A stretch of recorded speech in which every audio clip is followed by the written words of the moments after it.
Ahí está la presentación. Sí. Buen día. Yo les voy a presentar un caso clínico cortito. Es un paciente de varón de 47 años que consultó por visión borrosa en el ojo izquierdo de unos 10 días de evolución. Al interrogatorio, como antecedentes de relevancia, era diabético de hace unos 20 años e hipotiroideo, así que estaba en tratamiento con metformina y levotiroxina. La visión era de 10 décimas en el ojo derecho y de 1,5 décimas en el ojo izquierdo. En la biomicroscopía, en ninguno de los dos ojos había inflamación, los medios estaban claros, no tenía precipitados, tintas, no habían sinequias, y la presión era normal. Cuando vemos el fondo de ojo, el ojo derecho es normal, el vitrio está claro, el nervio óptico, los vasos sanguíneos, todo bien. Y en el ojo izquierdo vemos esto. La papila está de bordes netos, los vasos sanguíneos se ven bien, pero vemos una placa, ¿no?, amarillenta que ocupa el polo posterior. Un poquito ahí es más amarillenta la fobia, pareciera un poquito de fluido subretinal. Viendo esto, ¿qué harían? ¿Le pedimos algún estudio?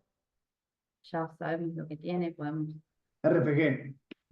RFG, ¿alguna otra cosa? RFG y OCT le pediría las dos. Bueno, antes de la RFG, como estaba justo ahí en DOFCON, tengo la autofluorescencia. Autofluorescencia, entonces. El ojo derecho es normal, el ojo izquierdo tiene ahí todas esas como puntos hiperautofluorescentes que están en el área de la placa, ¿no?, donde está la placa amarillenta. Y esto corresponde a estos acúmulos de lipofuscina que se corresponde con el OCT. El OCT, este es el del ojo izquierdo, el ojo derecho era normal, así que no lo puse. Tiene un poquito de líquido subfoveal, líquido subretinal subfoveal. Lo más afectado son las capas externas de la retina. Fíjense que la elipsoide no la podemos seguir y que el epitelio pigmentario está como en serruchito, ¿no? Como que tiene estos acúmulos ahí como piramidales, angulares. Y en la RFG, si pidieran la RFG, que no tengo RFG para mostrarles, ¿qué esperarían ver? ¿Esperarían ver algo con esto que les mostré con el OCT? ¿O hay alguna sospecha diagnóstica hasta acá?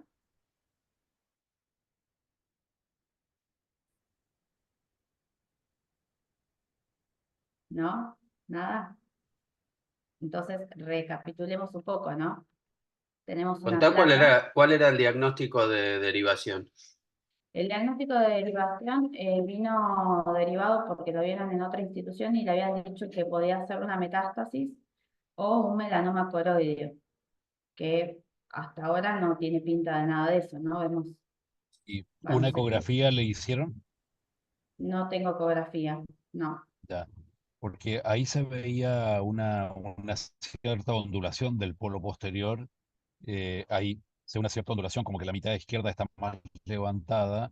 Ahora, eso no Del sé otro si lado. era bilateral o era solamente en este ojo. Es bilateral, ¿Ah? Da la el impresión, otro, sí, ya.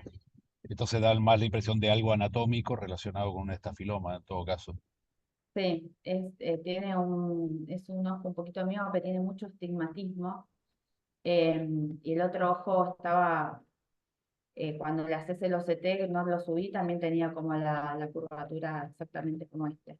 Perfecto. Sí, de Em, todos modos, esa imagen no es de melanoma ni de hemangioma ni nada por el estilo. no pareciera, ¿no?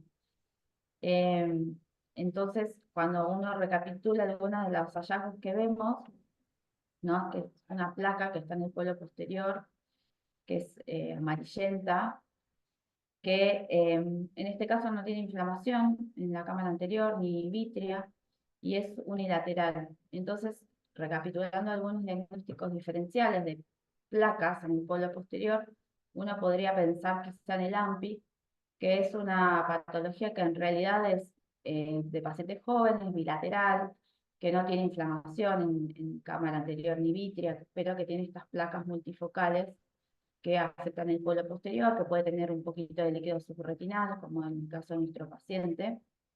Pero bueno, tiene algunas diferencias, ¿no? Entonces, es una patología autolimitada, benigna, pero bueno, como puede quedar alguna limitación en la visión, siempre es bueno ayudar el AMPI con un tratamiento con corticoides. Y alguna otra que genere placa, podría ser esto otro, que es Igual Steffi, está bien, se parece sin duda al AMPI, pero la otra gran diferencia es que el AMPI prácticamente siempre es bilateral, ¿no? Aunque sea es muy bilateral, asimétrico, así claro. que eso ayuda también en el diferencial, pero sí, es una placa. Es una placa, pero bueno, esto es bilateral. Este otro, la coreopatía serpiginosa, también es bilateral, aunque asimétrica pueda ser, y diferente porque empieza a crecer desde el nervio óptico, ¿no? En forma de pseudópodos, va dejando como atrofia a medida que va avanzando y pone en peligro la visión de forma grave, profunda e irreversible, entonces hay que inmunosuprimirlos.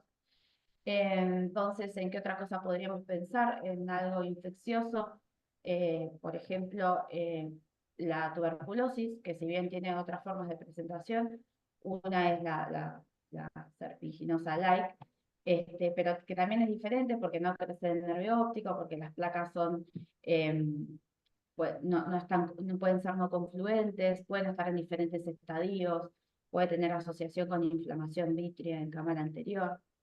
Tefi, Em, ¿podés pensar en un osteoma coroideo, por ejemplo? En realidad, este, por la forma de presentación y por algo más que les, les voy a decir ahora, eh, se podría pensar en algo más simulador, porque yo les oculté información, en realidad, para hacerlo un poco más interesante. Igual Este la OCT paciente, te diera otra cosa, ¿no? Si fuera un osteoma. O sea, por el aspecto clínico, la forma sí, pero me parece que la OCT te debería dar otra cosa en el osteoma. sí. Em, sí, bueno, en este caso lo que tenemos, los CT que tenemos es bastante característico también de lo que tiene este paciente. Ahora les cuento un poquito. Em, pero bueno, este paciente era un paciente HIV de reciente diagnóstico, tenía bastantes copias de carga, en la carga viral y un CD4 de 154, menos de 200, de ahora de mayo del 2024, y además venía con un laboratorio con una BDRL positiva. Entonces, con esto uno tiene que pensar en la placoide sifilítica, que es bastante característico esto de que se ve así como una placa grande amarillenta, que los CT se ve como ese serruchito del epitelio pigmentario. Entonces el paciente se internó y recibió 2 semanas de tratamiento con penicilina endovenoso. Y al finalizar el tratamiento, vuelve a la semana de finalizar el tratamiento con una mejoría en la visión de 0,6 décimas en el ojo izquierdo. Esto es como se ve el fondo de ojo ahora en el ojo izquierdo, que ya no se ve la placa, hay como una pequeña alteración del epitelio pigmentario, que se puede ver un poquito mejor en la autofluorescencia, incluso la autofluorescencia también está mejor. Acá está el antes y el después, ¿no? 3 semanas después del inicio de la primera consulta. Y los OCT aún persisten, digamos, ese epitelio pigmentado engrosado como piramidal o nodular que está descrito, y más o menos lo que se describe es que hacia el mes después del tratamiento esto empieza a mejorar. Incluso ahora esto lleva una semana de tratamiento, de que finalizó el tratamiento, y mejoró a 6 décimas la visión, de 1,5 décima que veía antes. Entonces, como, nada, el paciente estaba muy preocupado, su mayor angustia era porque le habían dicho que tenía un tumor. Entonces, el otro día que lo vi, me volvió a preguntar esto, si podía ser un tumor, y la verdad que un tumor que se cure con antibióticos no conozco. Así que le expliqué eso, que con el antibiótico estaba mejor. Y les puse ahí como conclusión la nota en simuladora con respecto a la sífilis, porque ahora cada vez más se describe en formas más características.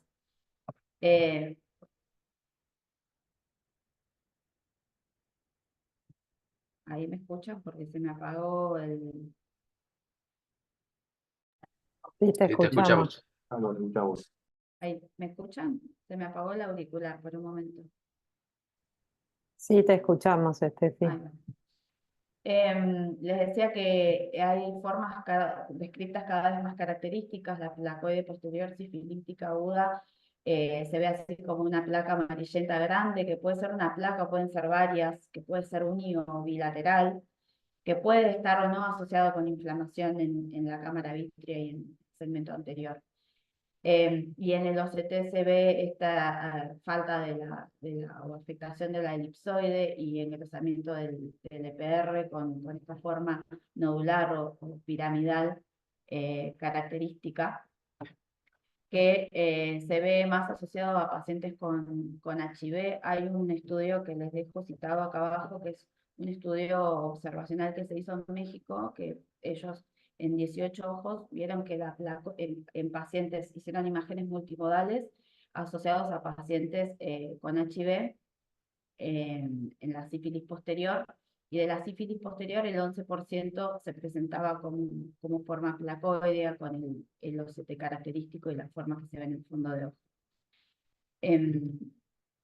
Es muy importante para el diagnóstico, aparte del test no treponémico, hacer siempre pedirle el treponémico, porque la BDRL podría estar negativo en el fenómeno de persona, que es cuando recién se infectan y tienen muchos anticuerpos, que se da negativo, o en estadios latentes, hasta un 30% te puede dar negativo la BDRL.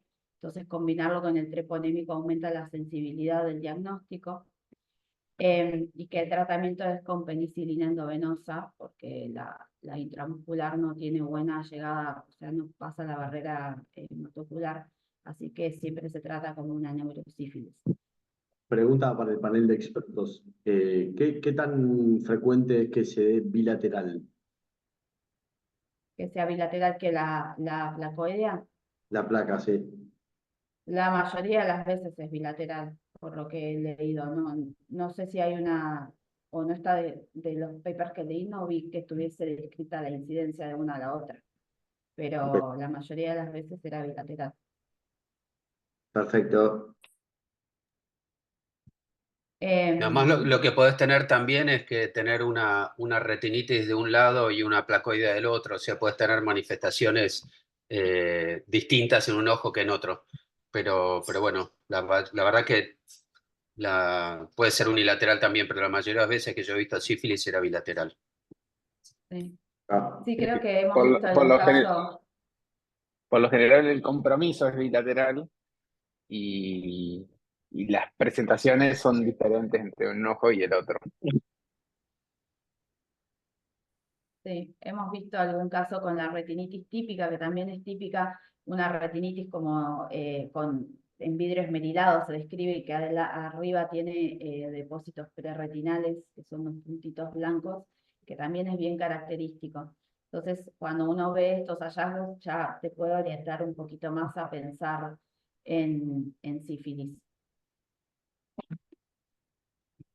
Bueno, eso es todo. Yo vi un unilateral, una placoide sifilítica unilateral, pero generalmente son bilaterales y varias tienen afectaciones del nervio óptico, ¿no? Es un hallazgo común. Te levantaste Bueno. de la cama, pero no te peinaste. No, Va porque avanzando, va avanzando. Está mejor. Claro, está mejor hoy. Che, saludos a Marito Peralta. ¿Querés ir vos, Laura, o sigo yo? Bueno, dale. Los voy a Saludos, sor- Javier. los voy a sorprender.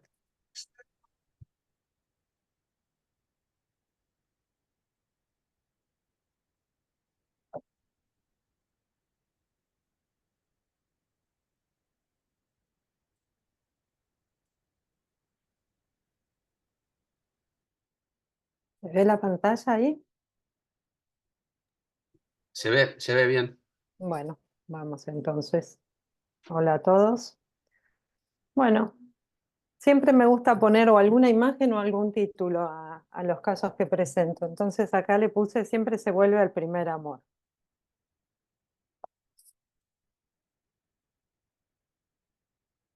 Este es el caso de un paciente varón de 37 años que consultó eh, por notar una mancha en su ojo izquierdo desde hacía pocos días y que después esa mancha, que al principio lo dejaba leer, se convirtió en una baja de visión directamente. No tenía antecedentes de importancia, por lo menos en esa primera entrevista, pero refiere que coincidió con el uso de Popper. Usó esta droga, que después vamos a charlar un poco, y coincidió a pocas horas. ¿Cómo? Yo me pregunté exactamente lo mismo, porque dije, qué mal que estoy.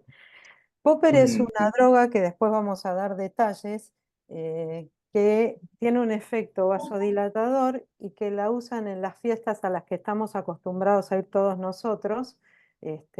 Aumenta el deseo sexual y relaja los esfínteres. Entonces, es una droga que me decían acá es muy usada por la comunidad gay sobre todo, que obviamente tuve que volver a leer. Entonces me pareció que era un caso interesante, que sale de los míos de genética, pero que vale la pena. La agudeza visual en el primer control era de 10 décimas, eh, la biomicroscopía era normal, la presión también. Lo que me comentaban mis colegas de aquí, yo ahora estoy en Barcelona, por si alguno no sabe, en el Instituto Catalán de la Retina, me decían que esta droga se asocia a una lesión macular. Maculopatía. Ujú. Este era el fondo de ojos. Sebas la conoce porque es más joven. Yo No tanto. no voy a entrar en detalles. Sí, no aclaremos mucho mejor. Bueno, ¿qué se ve en el fondo de ojo? A ver, tiene el vítreo claro, el nervio está bien, no hay papilitis, no se ve vasculitis. ¿Ven algo en la imagen? Se ve como un cambio en el brillo, ¿no? Como una lesión más amarillenta en el ojo izquierdo. En la mácula, ¿no? La mácula, sí. Sí, son distintas las máculas, sí. Tiene el Nah, reflejo silencianá, pegado. Malayo, vos conocés. Qué No, mentirosa. dale, Vos también conoces el Popper, nena. se ¿Conoces? Nada que nota. ver. Bueno, sabía que iba a ser divertido. Esta era la OCT, porque seguramente le iban a pedir una OCT, donde se ve el ojo derecho bien, y en el ojo izquierdo, ¿quieren describirlo? Vamos, pongámosle Vos onda. decís, Laura, vos decís que se ve bien, pero ahí en la foto una alteración del epitelio pigmentario bastante importante en los dos ojos, ¿no? Que más bien fotorreceptores, ¿no?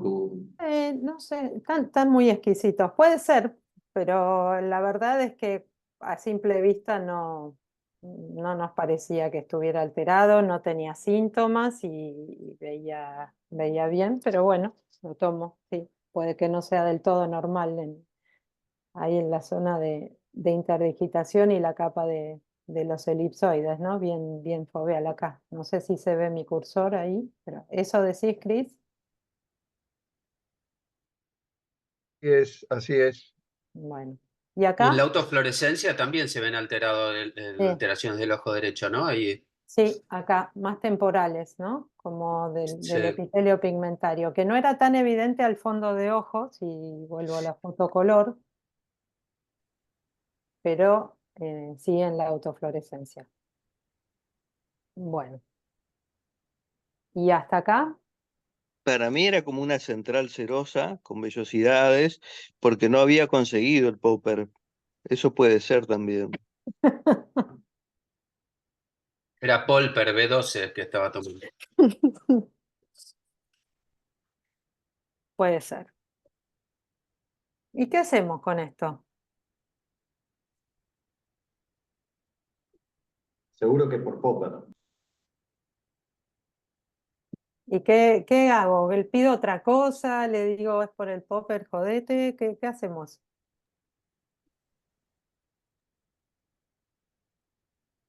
¿Es esperable que Y- mejore? ¿No? Un RFG a no lo ver, hiciste.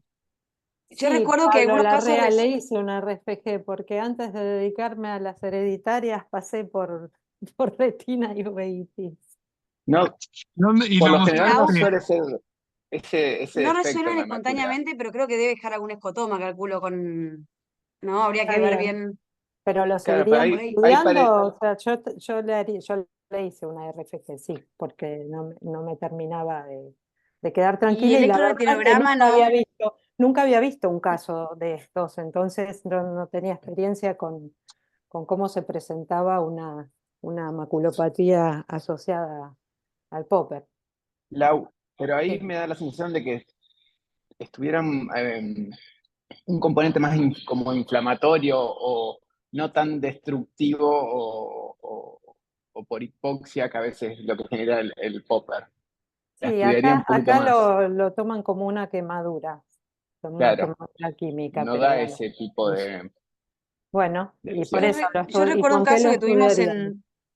Dale. en Charles hace 1000 años que era muy parecido. Me acuerdo que resolvió solo, pero eh, es lo único, la única experiencia.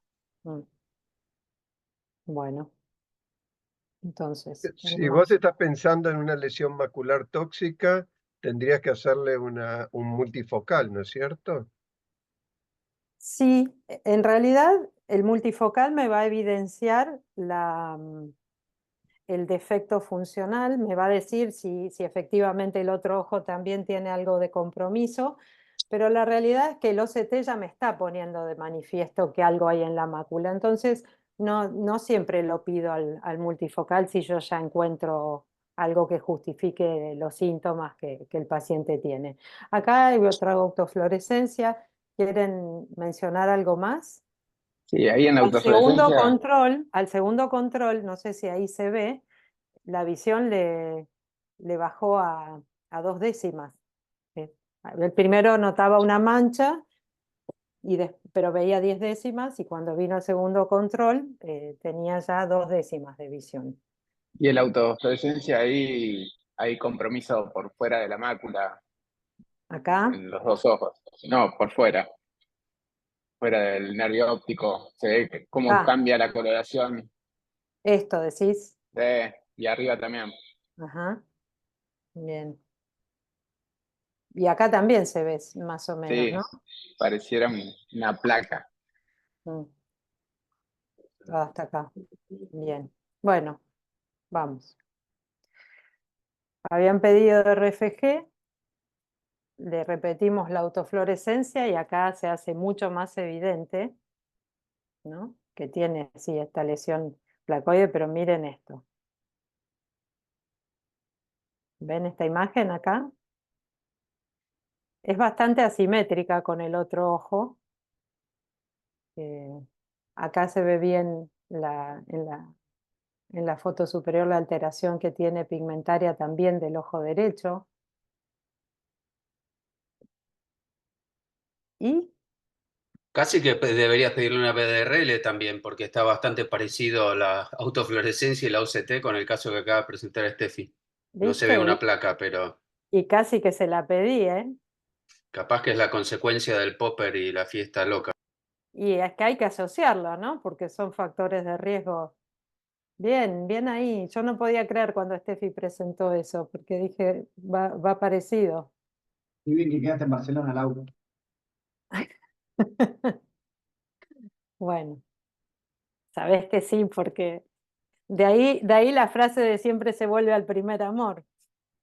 Bueno, el popper es el nombre más común que se le da a estas sustancias que que que se inhalan, ¿sí? Que son los compuestos del nitrilo, isobutilo, butilo, dan una sensación de euforia, producen vasodilatación, aumento del deseo sexual, son vasodilatadores potentes, y que cuando entran en contacto con el sistema nervioso central, eh, producen también la relajación del músculo liso, y esto hace que tengan un efecto de venas y arterias con bajada de presión arterial por la relajación y la relajación de los esfínteres. Por eso lo usan en este tipo de fiestas locas. La verdad es que yo nunca había visto un caso de estos, entonces empecé a buscar qué es lo que dan, y lo que dice es que se ven estos depósitos amarillentos en la mácula, que suelen ser bilaterales, y que en la OCT tenés esta disrupción a nivel de la capa del elipsoide, de la unión de los segmentos internos y externos. Y como la experiencia dice que también hay que descartar imitadoras, vino la BDRL positiva, me comentó que su clínico, cuando vio la BDRL positiva, le dio una dosis de penicilina intramuscular por las dudas, porque además se olvidó de mencionar que tenía lesiones en el glande, y que también mejoraron con la inyección de penicilina. Y ahí viene la segunda cosa. ¿Qué hacemos con un paciente que tiene este patrón en el fondo de ojo? ¿Lo dejamos? Porque el plan era que le iban a dar solo la peni intramuscular, porque lo habían atribuido a lo de la mácula al popper, y a lo de los genitales a la BDRL. Y ahí es donde mis años con el team de Emilio Dodds se parecían mucho a las placoides que hemos visto antes, ¿no? Si no mencionaba lo del popper, hubiera ido directamente a buscar sífilis, pero eso fue lo interesante de este caso. Entonces le planteamos a su infectólogo que esto había que tratarlo como una neurosífilis, porque tiene compromiso del polo posterior. Además es compromiso bilateral, y no solo en la mácula, está alejado de la mácula, y todas las alteraciones del epitelio pigmentario tranquilamente pueden ser el sal y pimienta que te deja Claro. la sífilis también, ¿no? Por Así eso, que entonces, definitivamente necesita tratamiento endovenoso. bueno, y ahí nos plantamos, porque ya no me parecía que esto fuera lo del popper, y aparte 2 más 2 es 4. Me dijo, me empecé a sentir mejor, se me fue la cefalea, mejoró mi visión y se me curaron las lesiones genitales. Entonces, y lo del fondo de ojo no se parecía del todo a lo que está publicado con popper, pese a que no tenía experiencia. Bueno, pero era muy interesante el caso. Esta es una foto posterior al tratamiento, mejoró, ya estaba viendo 6 décimas en el último control que hicimos. Le van a hacer el esquema, obviamente, le hicieron ya el esquema con penicristalina como tratamiento de neurosífilis. Este es el OCT control, que mejoró la lesión, pero bueno, tiene esta secuela central. Y bueno, Steffi ya habló, así que voy a mencionar muy poco de la sífilis en sí, porque todo el mundo está familiarizado. Pero bueno, una de las cosas que, no puedo ver, acá arriba me lo había apuntado, que este estudio, este artículo menciona que ya hay como una superposición, ya los cuadros clínicos, podemos tener signos de sífilis primaria y secundarismos al mismo tiempo, compromiso ocular que aparece en forma temprana, ya no es como la habíamos estudiado los que tenemos un poquito más de 30, con los periodos, porque la otra duda que el clínico nos planteaba es que lo del ojo no sería porque tenía lesiones genitales, entonces no podía ser una sífilis, una neurosífilis con lesiones de sífilis primaria. Entonces ese es un punto a tener en cuenta, que el compromiso ocular puede aparecer en cualquiera de los estadios. Está muy piola este paper. Y que cuando vemos compromiso ocular, si no es un paciente inmunosuprimido, no es necesario hacer de rutina una punción lumbar, porque ya se sabe que los pacientes con uveitis posterior, más de la mitad tienen alteraciones del líquido cefalorraquídeo y lo tenés que tratar igual como una neurosífilis. Entonces, porque a veces es también difícil conseguir quien le haga la punción lumbar. Laura, Sí. vos sabés que con lo que estás hablando, acá en el Hospital Rawson de San Juan, desde hará 6 meses, hemos empezado a hacer estudios a casi todos los bebés internados y tenemos 5 sífilis confirmadas en bebés prematuros, positivas y promedio por semana, y cocainómanos entre 3 a 4 por mes. Es un horror.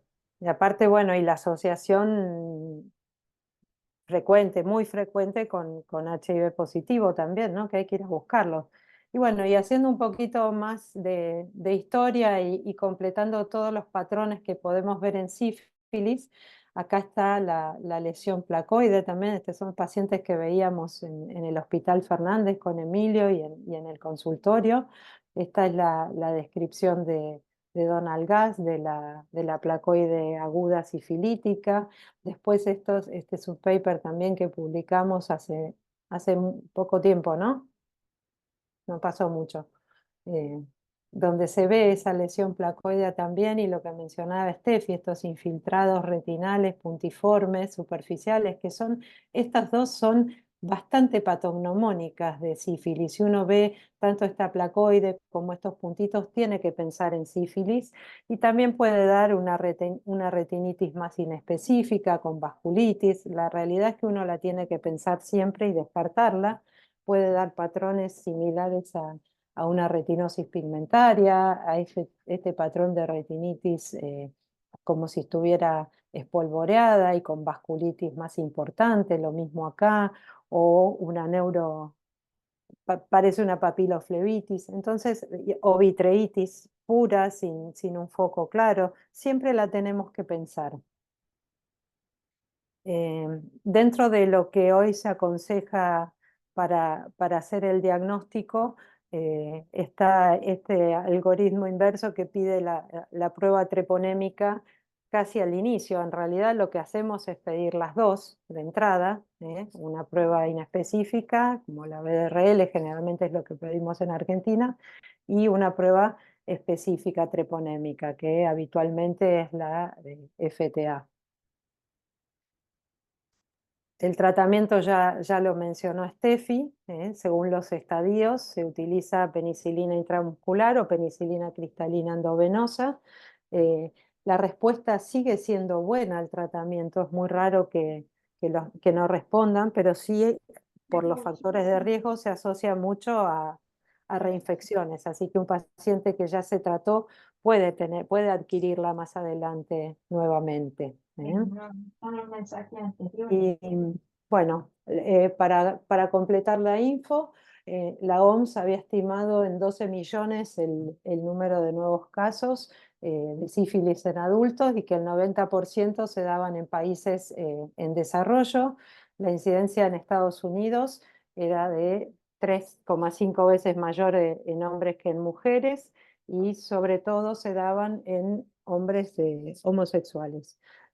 Obviamente que la pobreza, el uso de drogas, la promiscuidad, la coinfección con HIV aumentan la prevalencia de las otras enfermedades de transmisión sexual, siendo, bueno, obviamente lo que decíamos, frecuentes las coinfecciones. Y la coinfección con HIV acelera el curso natural de esta enfermedad y altera la presentación clínica, que era lo que veíamos en el hospital con los viernes de uveitis. Nada, esto es más el seguimiento que se hace, que en general lo hace el infectólogo. Lo que quiero que nos llevemos de acá, juro que con Steffi no lo coordinamos, cuando empezó a presentar me reía sola, que dije, esto me lo van a adivinar al instante. Cualquier inflamación ocular puede ser sífilis, entonces la tenemos que pensar. Es frecuente que se asocie con HIV, y que la BDRL tiene falsos negativos, entonces también tenemos que pedir la prueba treponémica. A mí me pasó 2 veces, Laura, que los pacientes vienen con una BDRL negativa y el cuadro era típico de sífilis. Entonces decía, bueno, repitan el BDRL y además hagan la FTABS, pero viste que por ahí esas cosas se demoran. Y me acuerdo que uno al final terminó con desprendimiento de retina bilateral por la infección más crónica, con lo cual eso es clave. Y no son estudios acostumbrados a estudios y tratamientos caros. La verdad que hacer una BR y una FTABS es baratísimo. Entonces, que si hacemos una primero, la otra después, lo que dijiste vos para mí es importante. Yo pido las dos directamente de con entrada. esa sospecha de sífilis. Sí, porque no son estudios caros. No está pidiendo una HLA o un test genético. Entonces es y vale lo mismo un hemograma más o menos. Laura, vos dijiste que el paciente cuando tenía esta lesión ocular además tenía una balanitis o había tenido una balanitis o algo parecido a un chancro hacía un Chancro, sí. tiempo largos antes. No, No vino conjuntamente. largo antes. No hacía mucho que la tenía. Por eso Porque se es supone que esto es un que secundarismo, ¿no? lo trataron, bueno, pero ahí está, No, te no, vuelvo a la, sí, pero no. los En podés tener realidad, la juntos, gestión ya ocular no, sí, mirá, Javier, este paper te lo recomiendo, porque lo que te dice es que vos podés tener manifestaciones de primario y secundario muy superpuestas y que lo veíamos también en el hospital, o que a veces por ahí ni habían registrado nunca tener una lesión genital y tenían el compromiso ocular con el eritema palmoplantar, o sea, hay como una superposición de estadios y no siempre hablando de pacientes HIV positivos. Entonces es como que nos tenemos que sacar los que somos más grandes ese esquema de que una cosa eran las manifestaciones primarias, las secundarias y las terciarias. No es tan estricto el tema de la presentación clínica. Claro, porque lo habitual es el chancro, termina la etapa del chancro, puede venir una etapa latente que son 30 días,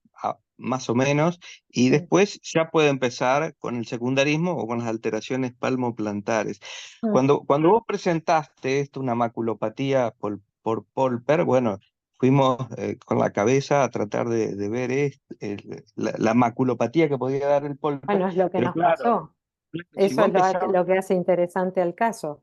Claro, si vos empezabas distinto, porque a ver, Polper tomamos con Cristian Emilio cientos de veces en En aquellos todas las tiempos, fiestas. Se y inhala, no nos Javier, se pasaba inhala. nada. Polper sí, porque es una vitamina, pero el popper puede ser otra cosa. Popper lo usamos para pescar tarariras acá. Se inhala. Bueno, nada. No, Lau, Sí. otra cosa que hay que tener en cuenta con estos pacientes es que muchas veces no es la primera vez que tienen sífilis.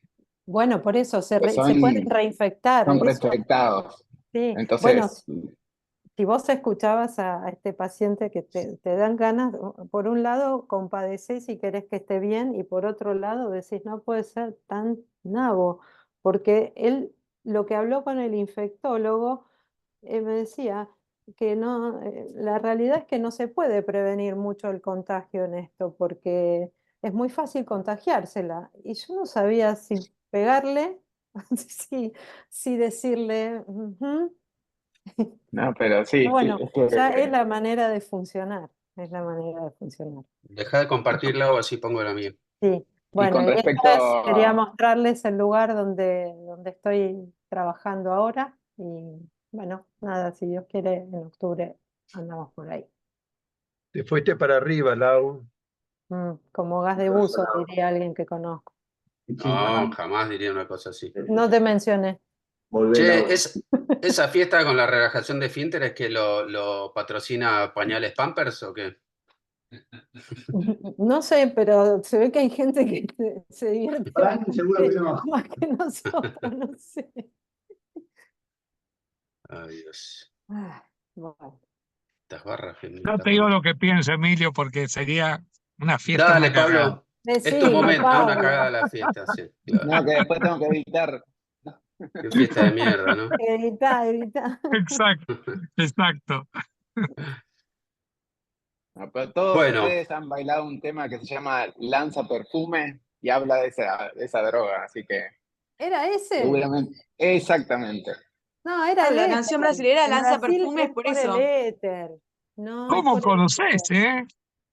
Yo sí, porque Si no conozco la Brasil. canción que Eso era decís ácido de la vieja, ¿no? lisérgico, es ácido lisérgico. No, De éter. hecho, Yo pensé que era Rexona, mira.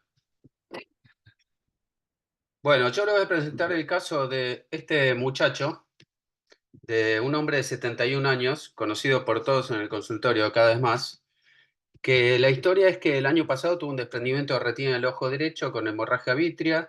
Yo le opero el desprendimiento de retina. Él consultaba creo que en todos los consultorios y en todas las guardias de toda la ciudad de Buenos Aires. Le encontraron presión alta en septiembre y le dan algún tratamiento. Después en noviembre se opera de catarata, un ojo en un lado, otro ojo en otro, con distintos colegas. Y al final, bueno, para noviembre la presión está bien, le dan brimonidina, la presión está en 16, está más o menos estable, pero después desarrolla un Packer macular en su ojo derecho que se opera en febrero, de vuelta acá conmigo. Al final, en abril, la visión está bastante bien, estaba en 8 décimas en ese ojo, pero la presión estaba ahí en el límite.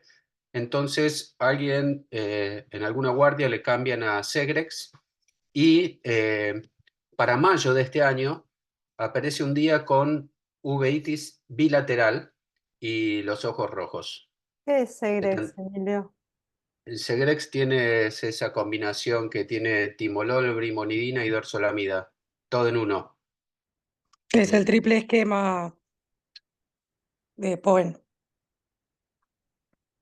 Existía en Uruguay como Critantec, nosotros lo como miramos con Critantec. envidia y hasta que apareció acá.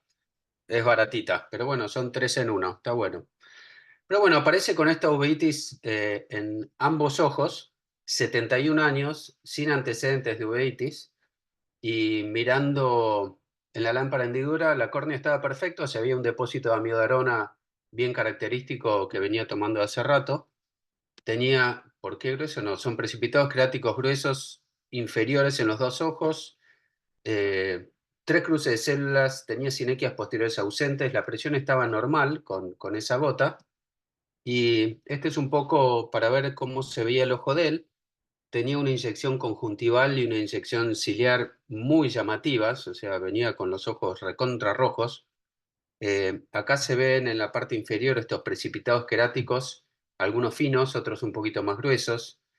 La ausencia de sinequias, el iris estaba normal, no había nódulos, pero tenía 2, 3 cruces de células. Acá se ve el otro ojo. Uno tenía un nebus, si lo ven, uno tenía un nebus bien oscuro y el otro un nebus clarito, así que sirve para diferenciar un ojo del otro. Y acá se ven también los precipitados, un poco menos de inyección que el ojo contralateral. También ausencia de sinequias. O sea, tengo una uveitis bilateral. Acá se ve, no sé si lo alcanzan a ver ustedes, pero en este corte con mucha luz se ve que tenía un montón de células en la cámara anterior, el Tyndall, y acá se ve con más aumento donde ven que había coexistían, algunos precipitados eran como muy estrellados y otros eran bien, bien gruesos, realmente precipitados granulomatosos. Varias imágenes hacia contraluz donde se ven los precipitados en ambos ojos, más toda esta inyección ciliar. Hoy son todos sifilíticos. Sí, Sí. BDRL, te iba a decir. Exacto, sífilis. Viendo cómo viene la mano, a ver si además se tomaba Popper y si tenía una BRL o FTA positiva. Sí, bueno, sin duda que está entre los diagnósticos diferenciales. No es el primero de 71 que hemos visto que aparece con sorpresitas. La verdad que lo que uno tiene que pensar, siempre la causa más común de uveitis anterior es la uveitis anterior idiopática. Raro a los 71, pero bueno, es lo primero que uno piensa. Uno piensa, como fue operado de cataratas, que tenga una uveitis No, posquirúrgica. Porque, ¿sí? La idiopática no suele ser unilateral. No, puede ser uni o bilateral. Está bien, y no es Cualquiera de más las dos. profunda que otra. Está bien. No, bueno, es la de descarte, porque las uveitis anteriores, la mayoría de las veces pedís muchos estudios y no hay nada, y bueno, y es uveitis y le das gota y se cura, y chau. Esa es la más común de todas. Así que bueno, eso era para pensarlo. También uveitis que empieza después de cirugía de catarata, uno definitivamente tiene que pensar en una endoftalmitis crónica, pero en este caso era bilateral, bastante simultánea, así que bueno, me ha pasado, pero bueno, sería más raro. Uno tiene que pensar en cosas infecciosas. La uveitis herpética es por ahí la uveitis anterior infecciosa más común, pero bueno, suele ser hipertensiva, aunque no siempre, y es extremadamente raro que sea bilateral. Así que la sífilis será otra cosa a tener en cuenta, sin duda, que aparezca una uveitis anterior por la sífilis. Que sea algo autoinmune, que tenga una sarcoidosis, pero bueno, el tipo no tenía otra cosa, no tenía asma, no tenía alteraciones articulares, no tenía ninguna alteración en el fondo de ojo, no tenía edema macular, no tenía vitreitis, no tenía vasculitis, así como para pensarlo, pero improbable. Y la otra cosa que se me ocurrió es que esta uveitis podía ser por brimonidina. Entonces, la verdad es que es lo que pensé, que esto era por la brimonidina, porque había empezado primero con una gota que tenía brimonidina, después empezó con el Segrex que también tiene brimonidina, yo en realidad ya lo había visto a esto alguna vez, y el ojo tan rojo y este tipo de uveitis, sin sinequias, sin nódulos, que podía ser perfectamente por esto, así que dije, bueno, esto es como la primera opción, y bueno, esto es algo clínico, así que lo que decidí es cambiarle timolol y dorsolamida. ¿No es vasoconstrictora? Sí, para eso lo usa Adolfo, pero en este caso parece que hace el efecto contralateral, ¿no?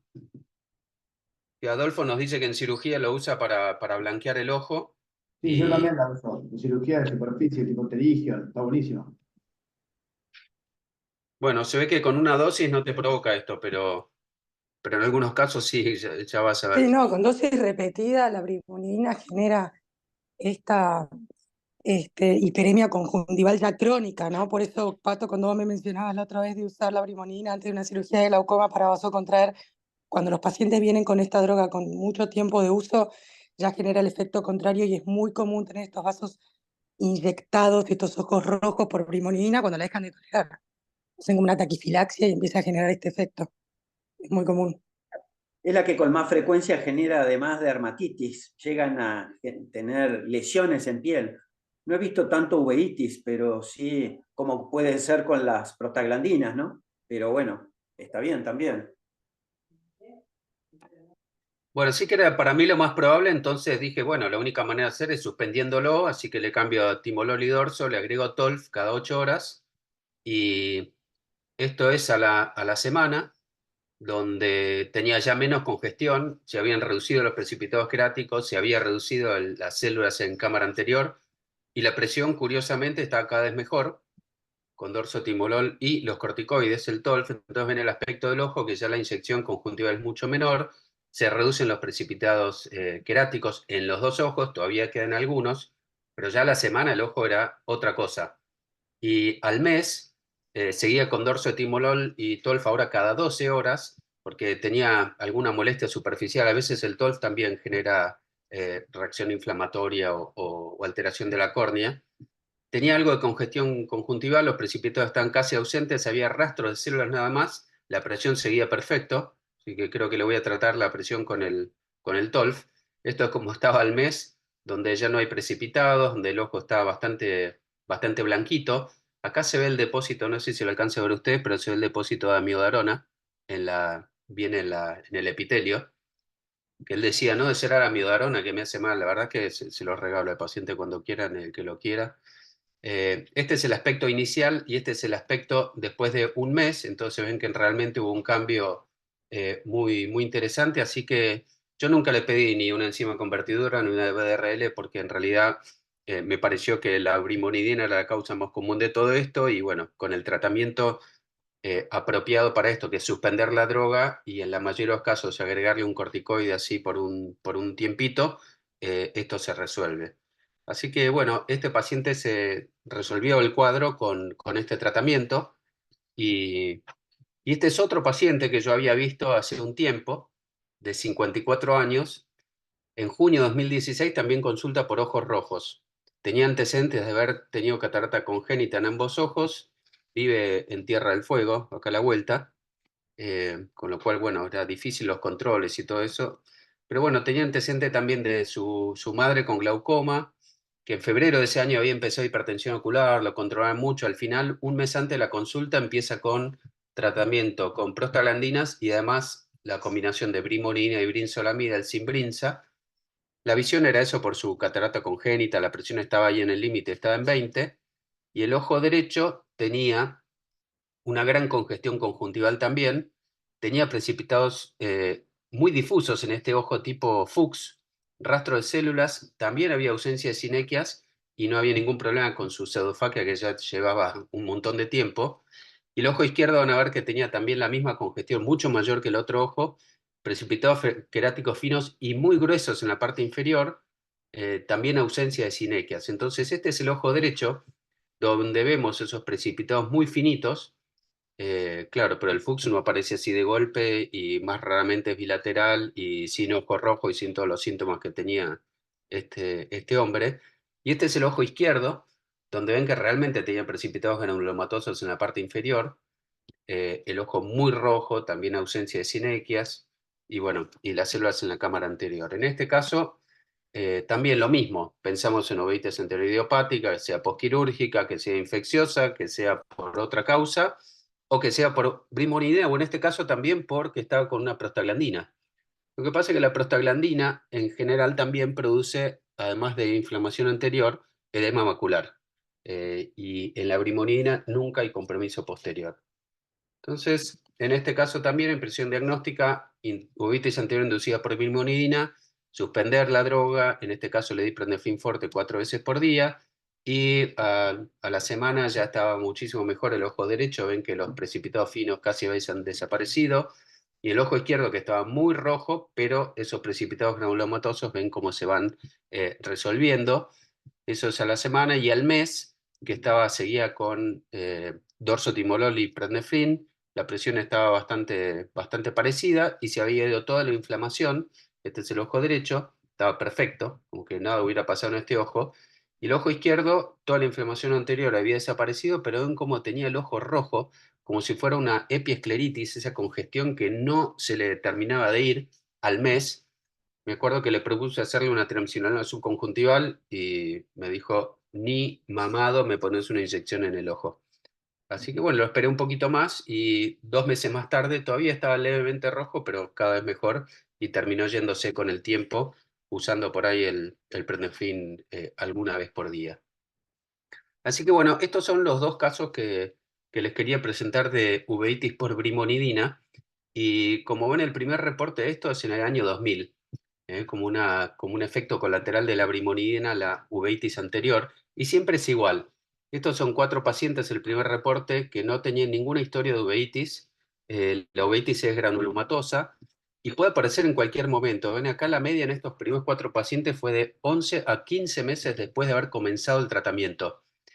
Todos resolvieron al suspender la droga y en 4 casos estos lo que hicieron fue volver a darle brimonidina. Interesante, me gustaría hacer esto con sobre todo el primer paciente es un salame, y se reactivó al volver a darle la brimonidina.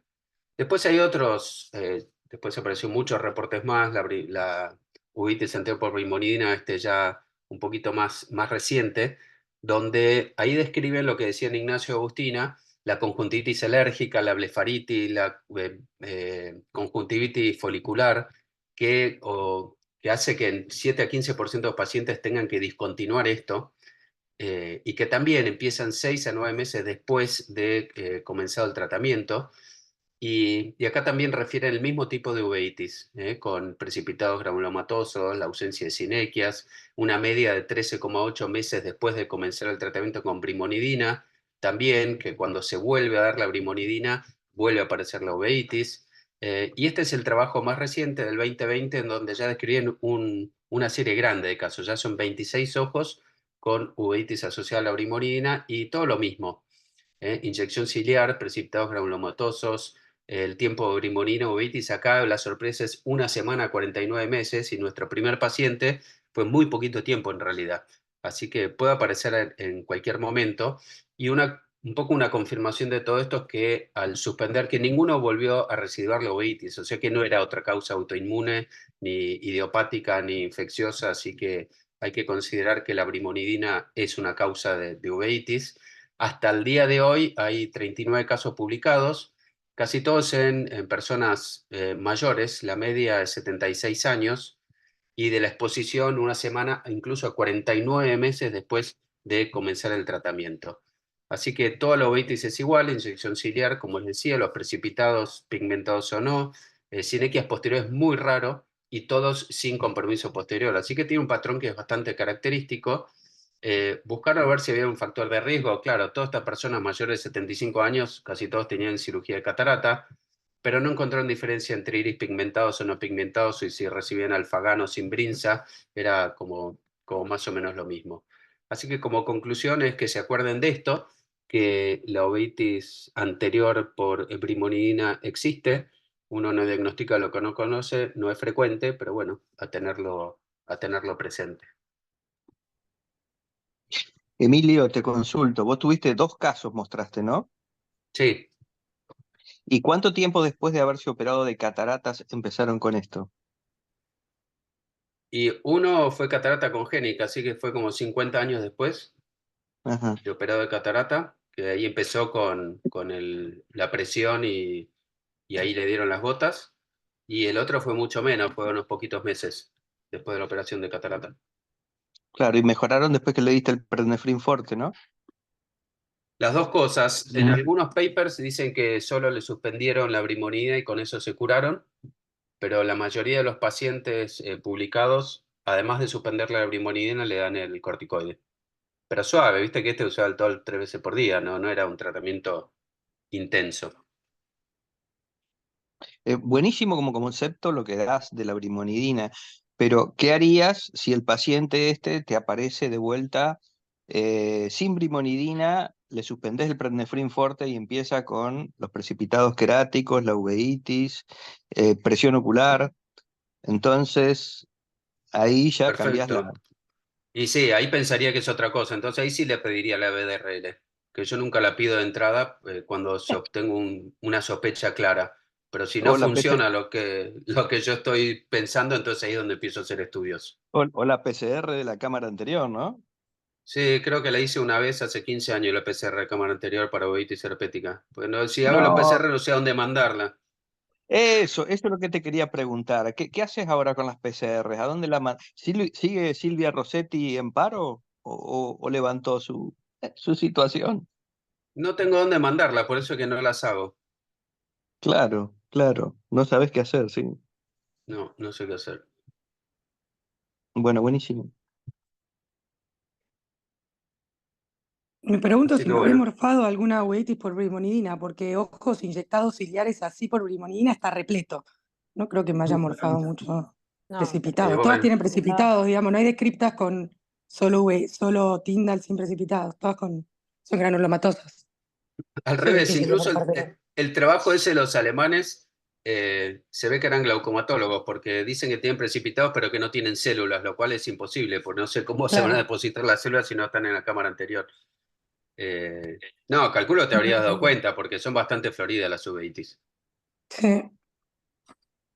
Sí, bueno, la brimonina es la más alergénica de todas las drogas de glaucoma, la que más generan así molestias de superficie y demás, pero Lo, uveitis yo la verdad no había visto. Está muy lo que buena. está diciendo Emilio es que hasta un glaucomatólogo se da cuenta. porque eso te iba a decir, el paciente que tuvo uveitis anteriores y de estas con bastante inflamación, no lo confunde después con una alergia o una conjuntivitis de otro tipo. Y no, mirá esos dos casitos ahí, no los vas a confundir así de fácil. No, y el mismo paciente, ya sabe, el que tuvo uveitis, ya se conoce, dolor, fotofobia o molestia, visión borrosa, o sea, tiene otra sintomatología. Los pacientes vienen a decirte, tengo una reactivación. Bueno, estos no estaban muy habituados, pero suelen ser bastante más sintomatológicas. Bueno, muy bien, y siendo la hora, Bueno, muy bueno, además impecable el horario.